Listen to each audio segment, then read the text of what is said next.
projeto Sola, ou Colossenses 1 só, simplesmente, a letra é assim, ó. Ele é a imagem de Deus, do Deus invisível. Ele é Senhor sobre a criação. Pois nele foram criadas todas as coisas, no céu e na terra. Sejam tronos, soberanias, poderes ou autoridades, ele é antes de tudo. E a todos sustenta pela palavra, pois foi do agrado de Deus que em tudo ele tenha supremacia. Ele é o resplendor da glória do Pai. Ele é a exata expressão do seu ser, pois nele foram criadas todas as coisas, nos céus e na terra, sejam tronos, soberanias, poderes ou autoridade. Ele é antes de tudo e a todos sustenta pela palavra, pois foi do agrado de Deus que em tudo ele tenha supremacia. Já não há mais nada que a ele não pertença. Em tudo existe graça. Cantemos sim, da vida o melhor. Vida, verdade, caminho e paz. Luz sobre as trevas, Redentor, nosso refúgio, fortaleza, nossa força nas batalhas, o perfeito sacrifício, Verbo em carne, Rei dos reis. Para nós, ele é da vida o melhor. Nosso mover e existir, paraíso aqui. Só a ele entregar o princípio e o fim do universo, o rei, do mundo, a luz. Gente! Fala se essa música não é uma oração falando de Jesus, né? Uma benção. Vocês não acham, não, essa música? E aí, pessoal, eu achei tão bom. Bom dia para todo mundo que foi entrando, minha sogrinha aí, o Iris.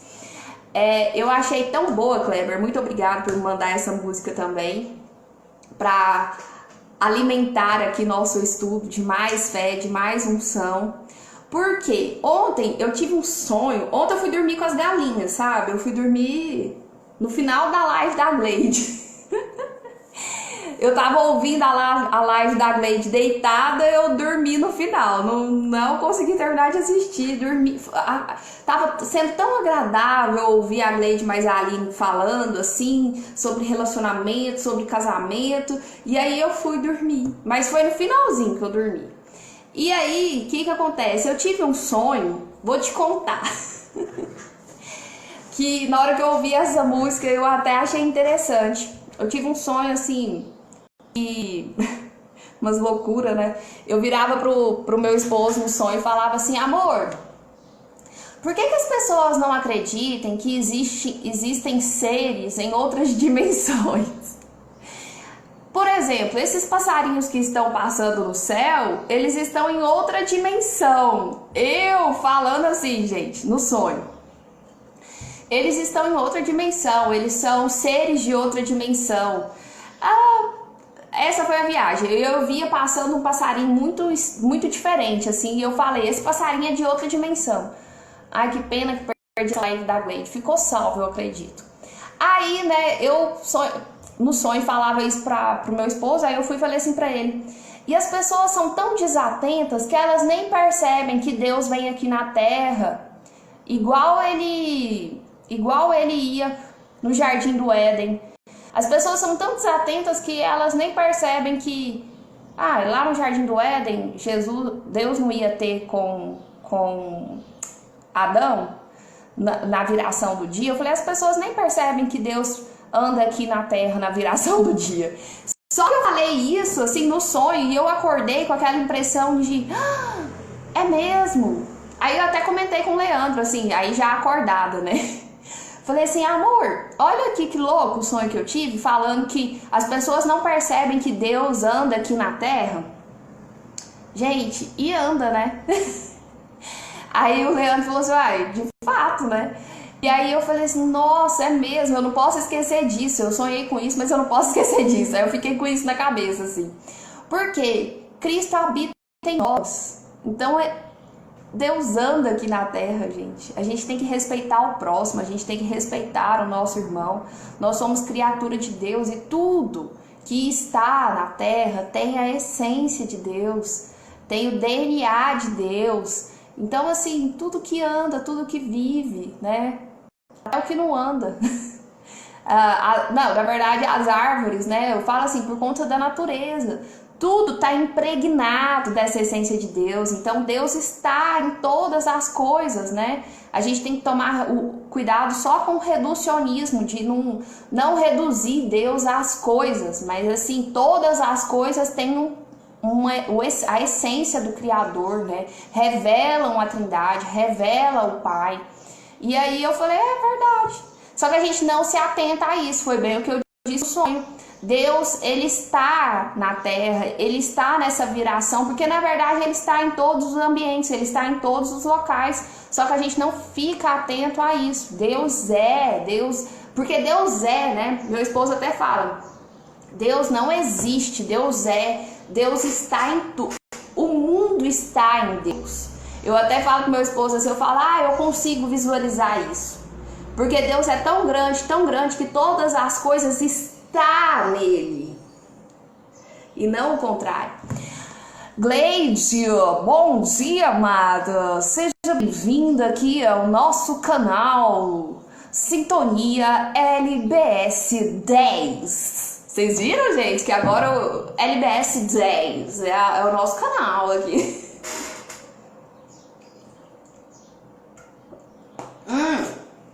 Uma pessoa me perguntou o que é LBS? É Lorena Borges Silva. E como a gente anda fazendo live, bem dizer, só às 10 da manhã, então eu coloquei LBS 10. Se eu me candidatar, o meu número pode ser o 10, assim vai. Tudo é dele, Inclusive DDD, doidinha de Deus das 10. Ahá, demais, não? Tá, mas vamos parar de embromação, porque hoje o nosso estudo tá grande. Por quê, gente? Hoje a ideia é, vocês apertam o aviãozinho, chama a galera. Vamos botar esse povo na mesma frequência, que hoje eu quero ver esse número aqui crescer. Hoje a gente vai fazer a conclusão do estudo do capítulo 8 e do nosso. Vai falar assim, até o 8? Porque a gente estudou pra caramba as últimas 2 semanas. Nós estudamos capítulo 8 e capítulo 9 de Mateus. Eu vi, viu, Gleide? Eu tava comentando que eu dormi com as galinhas, que eu dormi no finalzinho da live.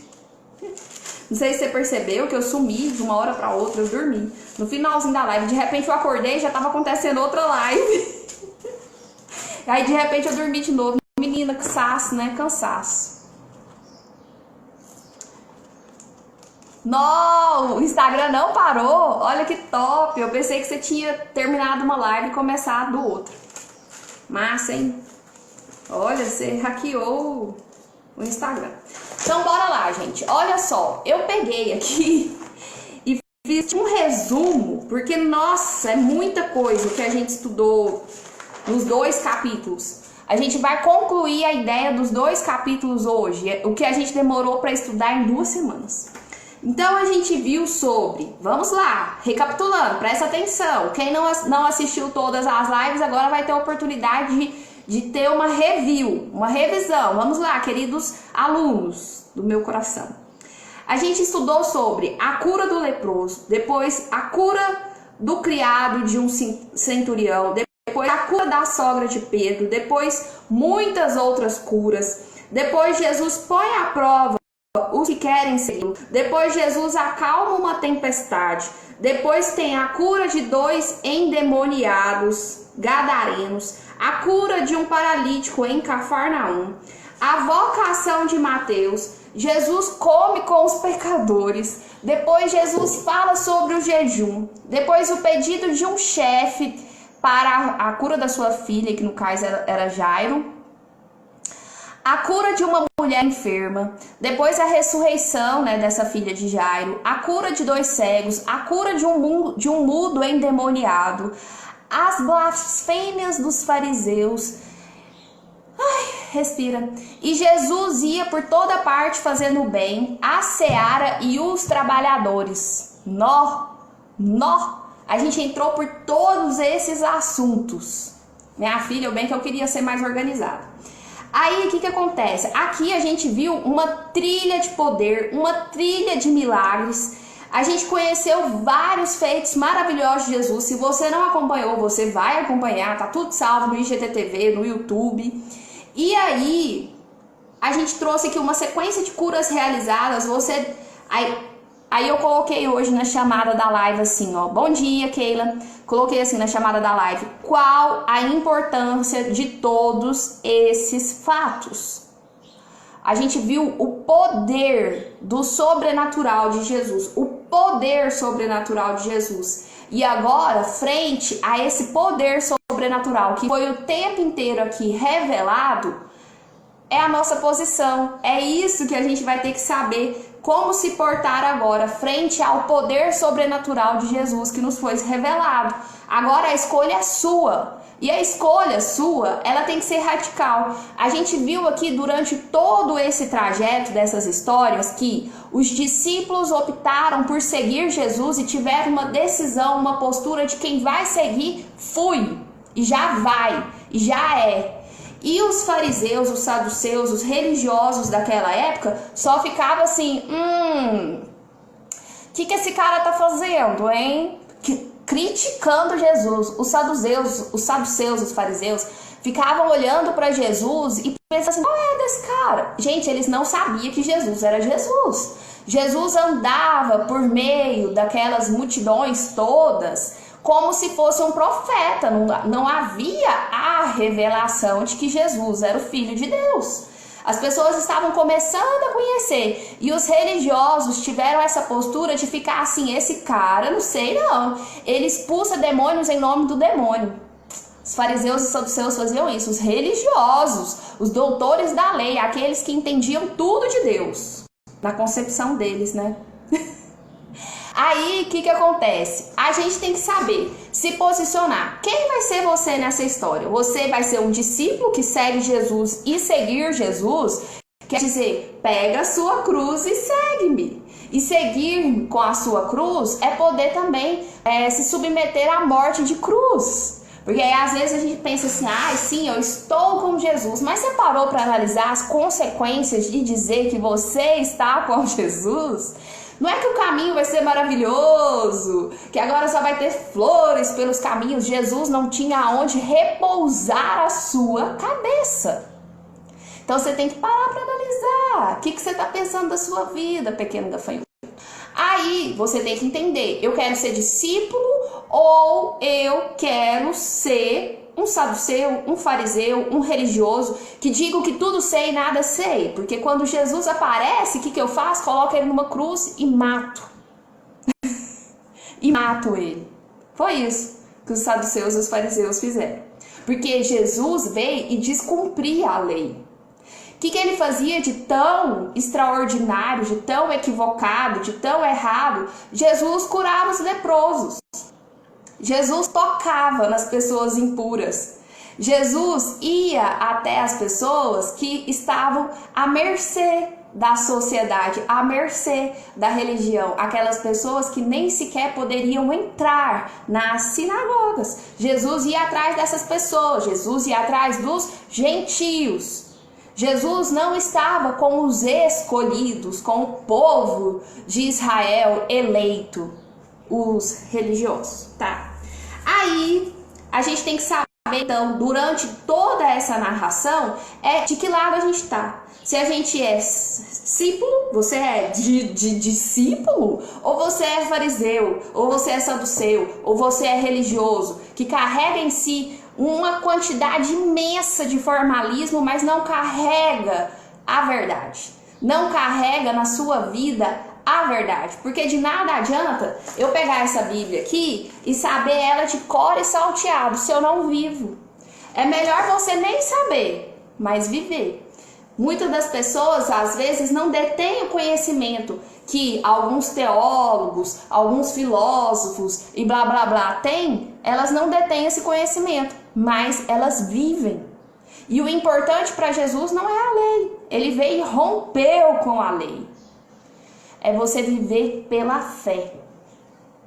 Tanto que várias das pessoas que foram curadas diante de todas essas histórias que nós estudamos, elas foram curadas pela fé. E porque elas queriam ficar curadas. E porque elas se colocaram a caminho de Cristo.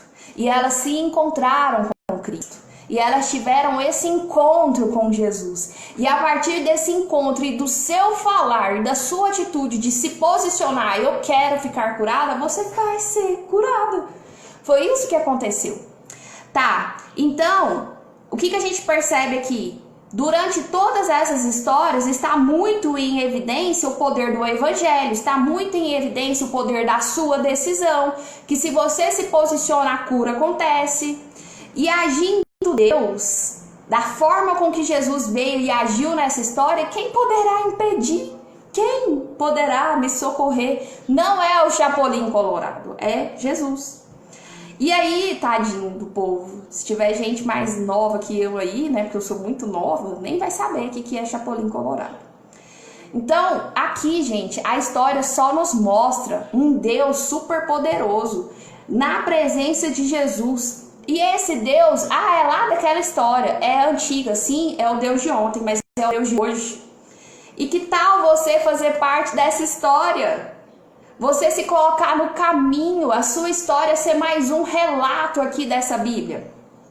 Porque aqui tem história de muita gente, mas eu sei que aqui também já tem a história da Gleide, que é uma guerreira que venceu o câncer, que foi curada. Aqui eu sei que tem várias histórias da Aline, que nasceu de novo, da Michele, que está em processo de feitura, e assim por diante. Se você está fazendo parte dessa história, eu, que por incrível que pareça, já fui calada, já fui muda, mas hoje chega!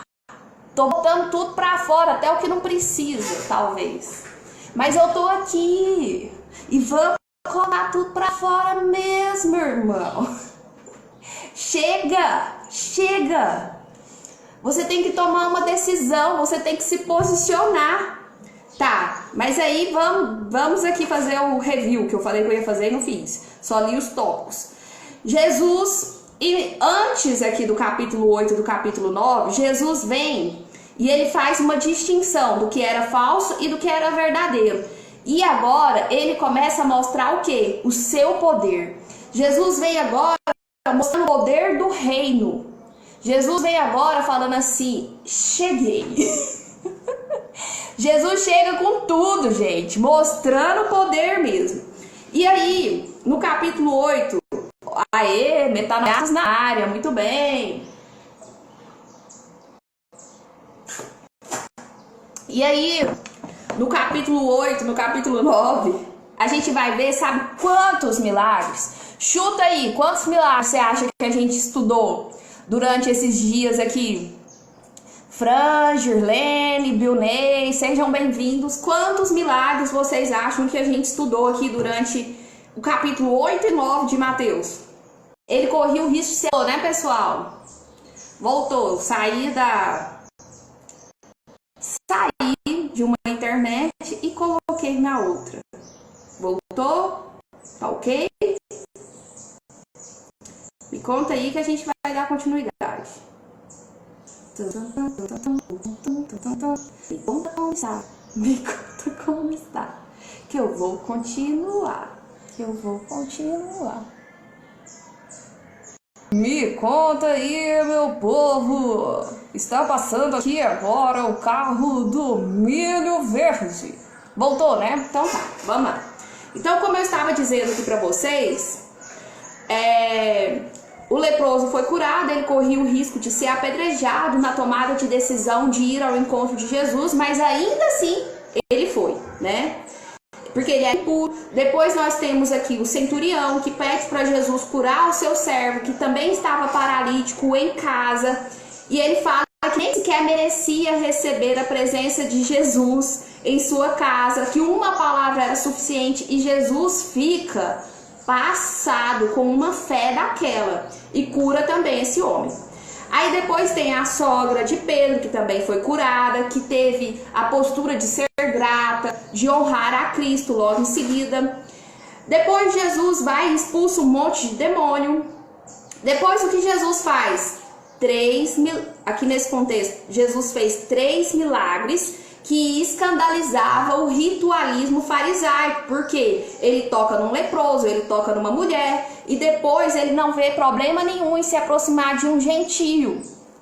Ele mostra então que o poder curador está com ele, enquanto os religiosos não entendem nada disso e vão se distanciando cada vez mais dele.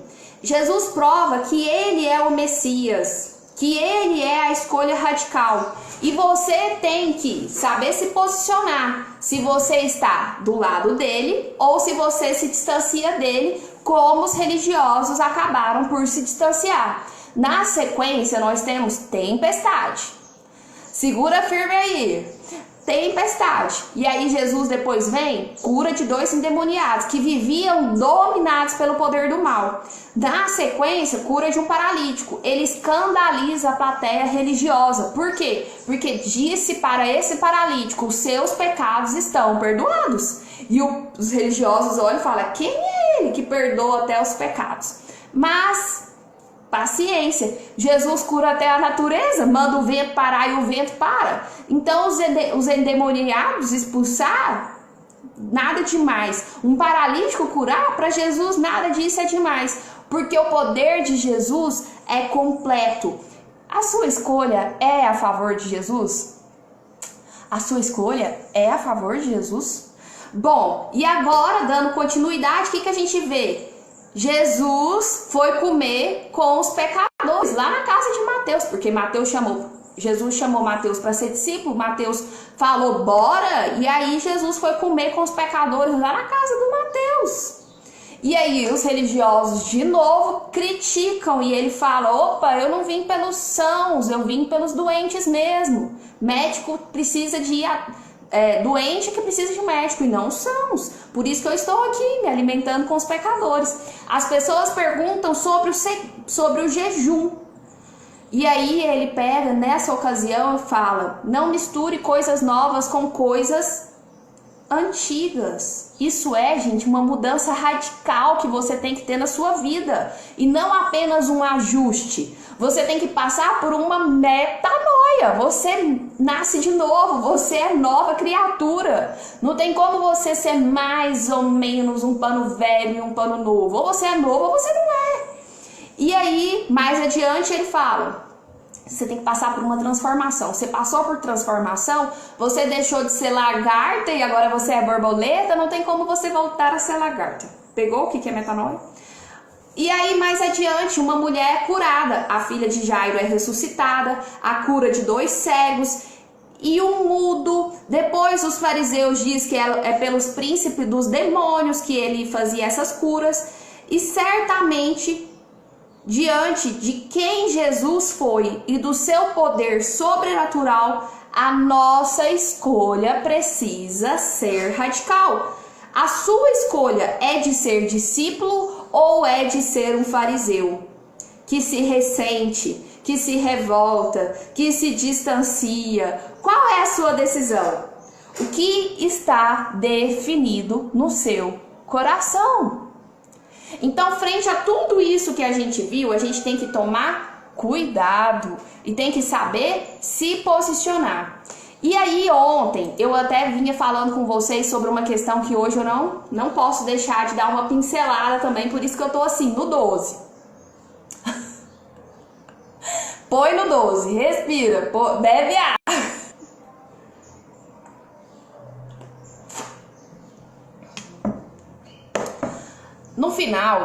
No final do capítulo 9, existe uma fala assim, a messe é grande, os operários são poucos. E aí as pessoas pensam: é porque eu não falo, é porque eu tenho que virar pastor, é porque eu tenho que levar a palavra. Será que é isso? Será que é isso mesmo que acontece? Uma das maiores advertências, gente, no Novo Testamento são feitas no sentido de que Você pode conhecer sim a palavra, mas não faça como muitos fazem. Sim, não faça como muitos fazem. Por quê? Não nos esqueçamos que aqueles que dizem são mestres e esses recebem maior juízo. Então, às vezes as pessoas falam assim: eu já sei a palavra e vou abrir uma igreja e vou ser pastora e vou falar de mamando a caducando e vou falar para todo mundo. Você tem noção do que significa anunciar a palavra de Deus? Eu não estou aqui anunciando. Eu estou aqui com vocês estudando a palavra de Deus. Que inclusive é bom que vocês não me escutem e levem tudo ao pé da letra e já falem: a Lorena disse que é assim, pronto, acabou. Não, vai estudar também, vai procurar as suas próprias conclusões, vai ler a palavra diretamente, para de ser preguiçoso. Por que você só ouve a palavra de Deus quando eu venho aqui falar dela mastigado? Se você mesmo pode ir e se alimentar diretamente na fonte. Então, você tem que ficar atento a alguns detalhes. E o primeiro é: saiba apenas o que está revelado.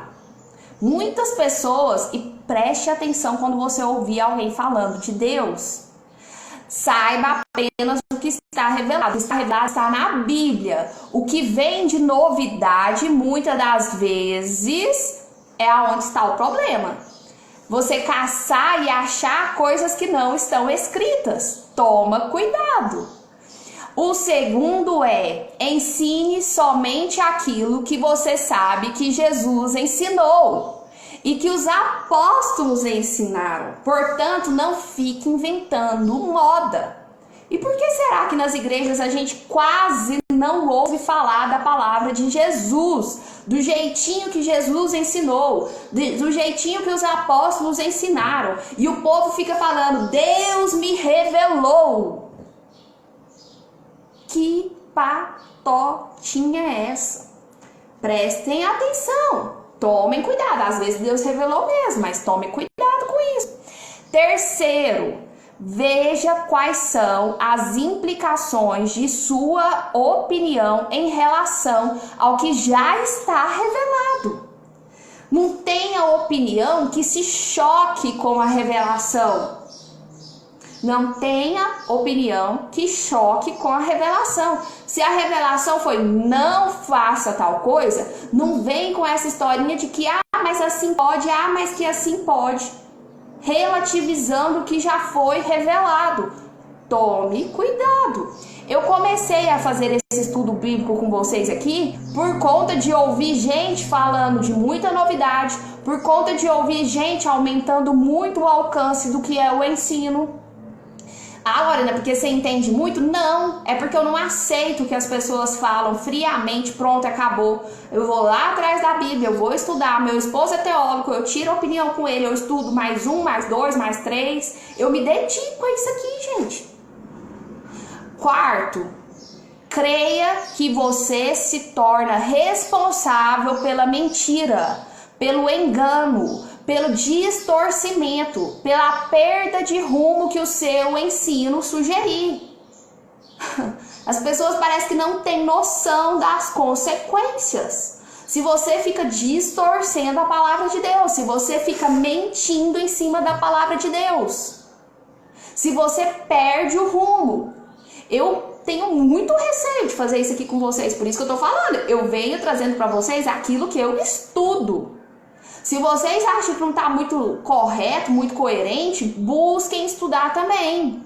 E aí vem e troca ideia comigo. E a gente vai casando as ideias. E a gente volta atrás. E a gente se organiza. Mas não fica aceitando tudo assim ao pé da letra. Quinto, saiba que a sua falta de fé não deve ser a sua mensagem, pois por ela você será cobrado. Você não tem fé naquilo que você prega. Você não tem fé naquilo que você fala.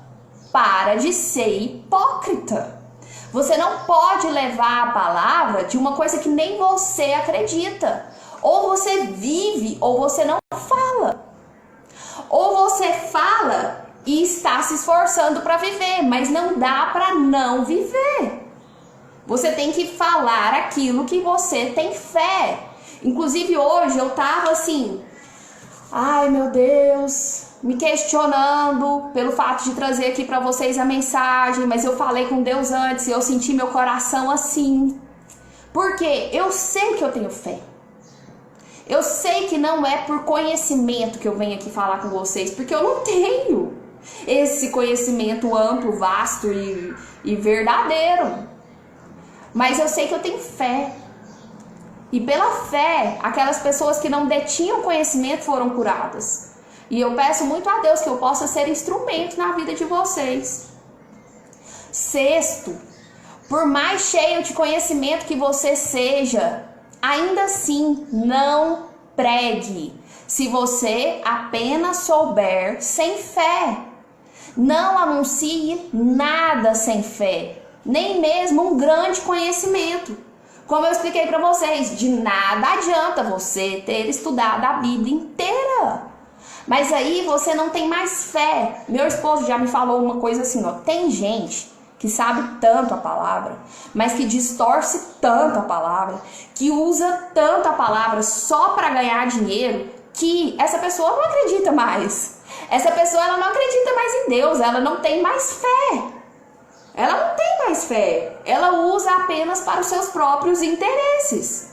E eu tenho até dó de gente assim. É dó mesmo, porque compaixão não tem como eu ter de gente assim. Eles já se perderam pelo caminho. Não tem como eu fazer nada, né? Eles não estão dispostos nem a me ouvir. Sétimo, saiba que aquele que ensina fabrica ideias e pensamentos. Portanto, veja o que você semeia na mente das pessoas. Toma cuidado com o que você semeia na mente das pessoas. No fim, você será cobrado por todas as sementes híbridas que você plantou, ou por todas as sementes que você anunciou como sendo de uma boa qualidade, quando de verdade não era. Então toma cuidado até com as sementes que você planta. Não plante confusão na mente das pessoas. Traga clareza. Porque você vai ser cobrado por isso também.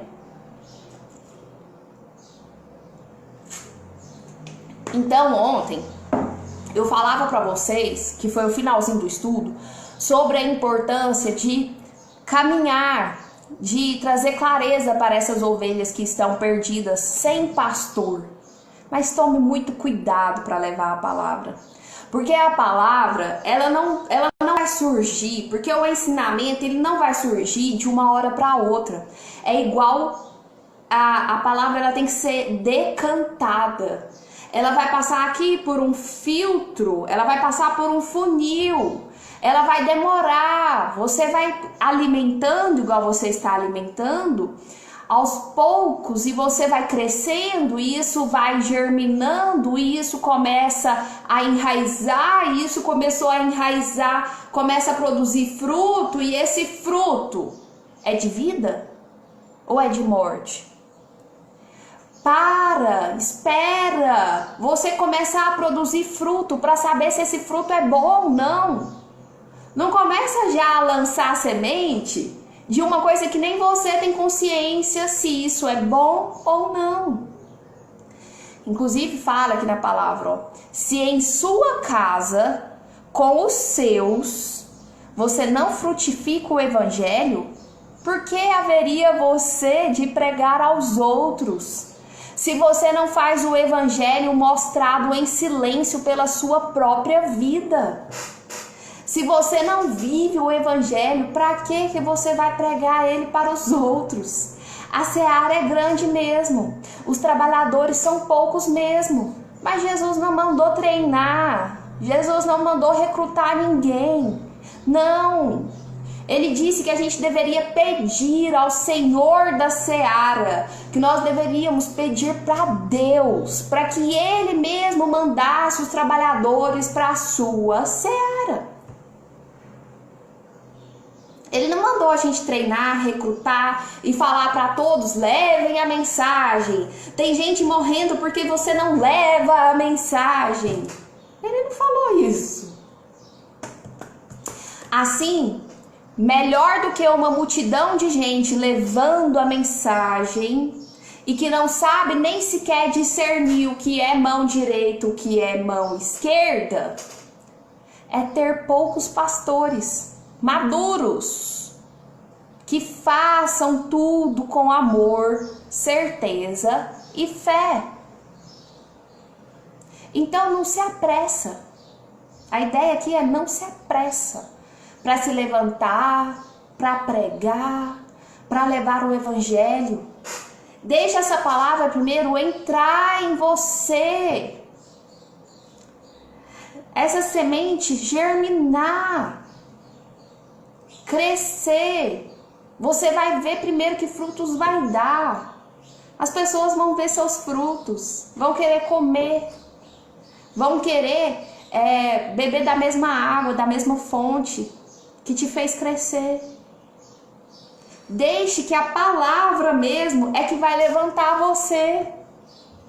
É a própria palavra que vai levantar você. Isso não acontece de uma hora para outra, não. O tempo que fazia que eu vinha estudando aqui e eu não tinha vontade nenhuma de falar. E aí, em determinado momento, eu não aguentei mais. Então, foi a própria palavra que foi fazendo assim, ó. Fala, fala, fala, fala. A própria palavra te levanta.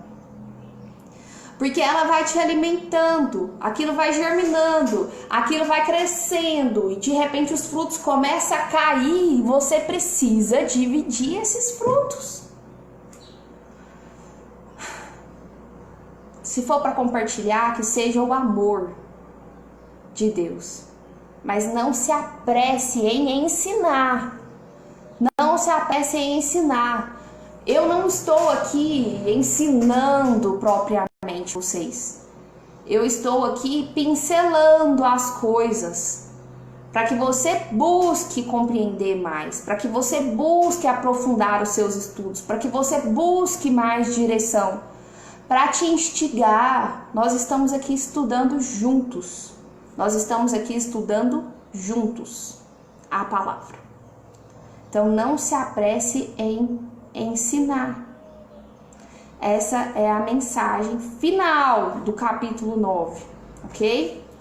Agora vamos para as perguntas com o pastor Luiz Saião, que eu sempre gosto, né, de fazer as respostas e as perguntas dessas questões aqui com vocês.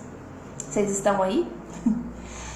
Tá, quando a gente estuda aqui sobre os súditos do reino, Jesus diz que eles serão lançados nas trevas. Oi? Como assim? Lá no versículo 12 do capítulo 8. O que esperava era que os religiosos reconhecessem Jesus, mas eles não enxergaram quando Jesus chegou. Daí a ironia que Jesus usa aqui, que os religiosos que tinham tudo para conhecê-lo não conheciam, e os que não eram religiosos é que conheciam Jesus. É aqueles que acabaram, os impuros, né? Os ditos impuros pelos religiosos é que acolheram Jesus.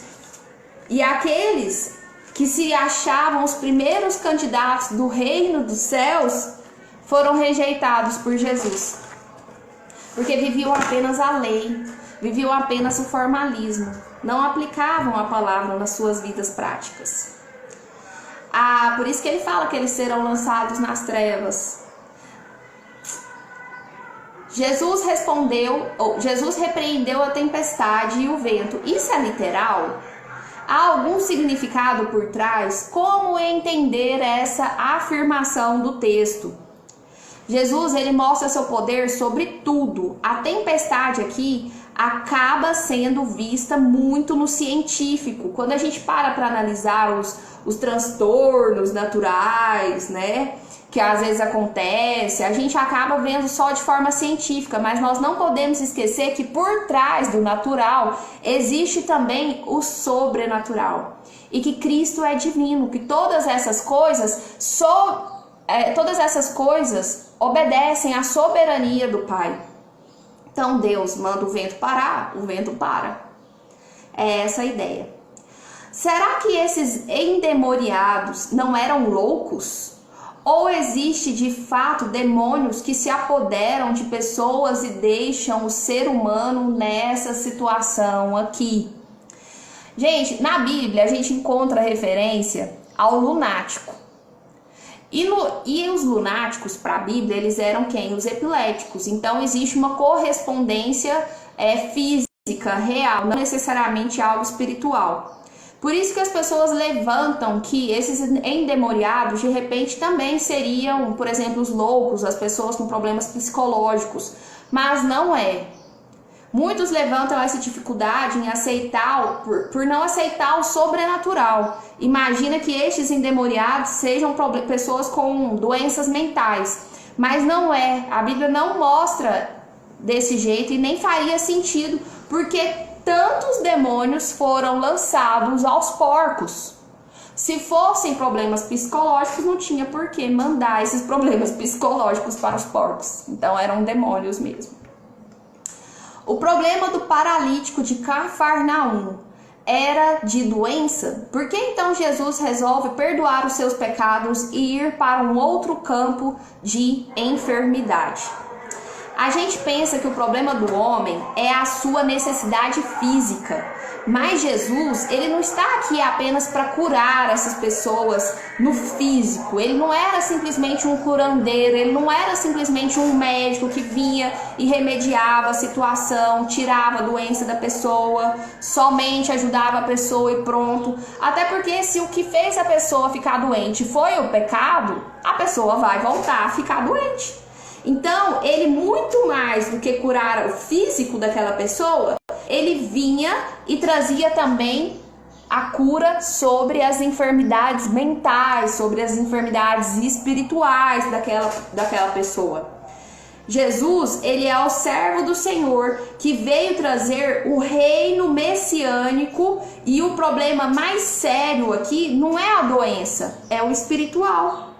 E ele tem essa autoridade para perdoar os pecados. E aí sim a cura se torna completa. Ok? Nesse caso em específico, como eu disse para vocês, desde que o mundo é mundo, a doença entrou pelo pecado no mundo. Várias coisas vão sendo desencadeadas por conta do pecado, né? Se você não assistiu, isso está nas aulas anteriores. Pergunta 5. As vestes de Jesus curavam as pessoas? Elas estavam cheias de poder? É só tocar e tudo se transforma? Aquela mulher com fluxo de sangue, ela tocou em Jesus e foi curada. Mas não foi a roupa de Jesus. Isso está muito relacionado ao paganismo. O paganismo é que tem muito isso de achar que tocar em um objeto sagrado, isso vai te deixar curado. Não era essa a ideia. A Bíblia aqui enfatiza muito bem que o que curou aquela mulher foi a sua fé. Jesus vira para ela e fala: vai, a sua fé te curou. Então não era mágica, não era a roupa de Jesus não, tá? Pergunta 6. O mudo endemoniado foi curado por Jesus. Será que as doenças são causadas por demônios? O que você acha? Nós vamos ver no Novo Testamento que tinha de fato diversas doenças com origem demoníaca, diversas doenças com origem espiritual, mas falar que a doença tem origem espiritual é diferente de falar que a doença tem origem pecaminosa, viu? Eu disse para vocês que todas as doenças, de uma forma direta ou indireta, elas entraram no mundo através do pecado, porque tudo que Deus fez foi maravilhoso. Mas agora falar que toda doença é demônio, isso tá errado, isso é exagero. Porque tenha muito cuidado em relação a isso aqui, porque existem sim doenças que são possessões demoníacas, mas nem todas, não é regra. Pode ser um desequilíbrio emocional mesmo, que acaba te atingindo o físico, mas pode ser algo físico mesmo, pode ser algo biológico mesmo. Mas tudo isso que eu quero que vocês entendam é que entraram pelo fato do homem ter se tornado cada vez mais desequilibrado, desumano. Deus vai te dar livre-arbítrio e você se descontrola todo mundo e por consequência as doenças surgem, os vírus surgem, a alimentação tá ruim igual está, o lençol freático tá contaminado, a nossa água tá contaminada e o ar tá poluído e muita energia e muita irradiação e muito isso e muito aquilo. Isso não foi Deus que criou. São todas as consequências das nossas atitudes. São todas as consequências do uso do livre-arbítrio que Deus nos deu. Deus está no controle de todas as coisas e nós estamos descontrolando todas as coisas. E por consequência disso, o ser humano tem ficado cada vez mais doente. O alimento que tinha fontes de proteínas, de minerais enriquecidos da forma natural que Deus criou, hoje já não tem tanta proteína, hoje já não tem tanto minerais. Hoje já tem, inclusive, muito agrotóxico e assim, etc e tal. Enfim, concluindo, depois de tantos milagres, palavras extraordinárias e tanta comprovação, chegou a hora de você também tomar uma decisão. Vimos como Jesus fez 9 milagres extraordinários, 8 curas e também repreendeu o vento e o mar. Jesus mostrou que é divino, mostrou seu poder, escandalizou os fariseus, que eram religiosos daquela época, e colocou a nossa vida diante de uma grande decisão. Jesus não é aquela pessoa que a gente pode ouvir e ficar insensível. A sua presença é extraordinária e muito extraordinária. E diante disso chegou a hora de pensar sério no coração. Depois de tantos milagres, palavras extraordinárias e tanta comprovação, chegou a hora de você também tomar uma decisão. Nós ainda temos muito para estudar sobre a vida e ensino de Jesus. A gente vai continuar estudando aqui o Evangelho de Mateus. E não deixe de nos acompanhar neste horário, todos os dias, de segunda a sexta, na verdade, às 10 horas. Sábado e domingo já temos outras programações às 10 horas. E se você não acompanhou os nossos estudos anteriores, estão salvos aqui no IGTV, estão salvos no YouTube. Você pode ir lá e conferir todos os nossos estudos, que nós já fizemos estudos anteriores também da Bíblia. E fica na gloriosa paz do Senhor e até a próxima live. O meu muito obrigado. Gente, vocês estão aí? Ficou tão caladinho que eu até achei. O povo não tá aqui mais, não. Gente, então é isso. Com muita alegria eu encerro com vocês o estudo de Mateus 8 e 9, que foi um mega estudo. Que eu tô achando que esse foi mega, pode ser que o próximo também seja mega. Foi maravilhoso, nós tivemos vários milagres, né, aqui. Muita coisa legal, muita coisa bacana pra gente prestar atenção, pra gente interiorizar, pra gente estudar, pra gente se aprofundar. Eu vou, inclusive, abrir uma caixinha de pergunta nos meus stories, porque eu quero ouvir vocês falar aí coisas que de repente vocês não querem falar em público.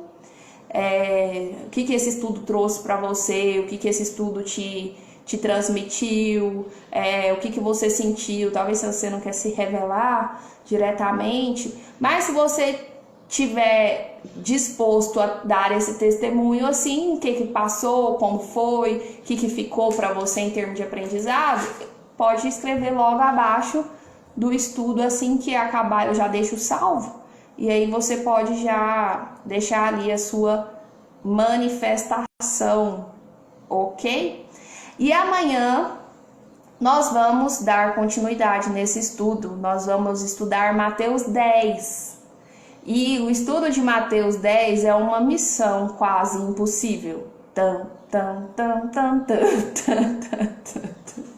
Ok? Amanhã nós vamos ter então, ok? O estudo de Mateus 10. Beleza? Gente, então é isso. Acabou? Acabou. Acabou. acabou.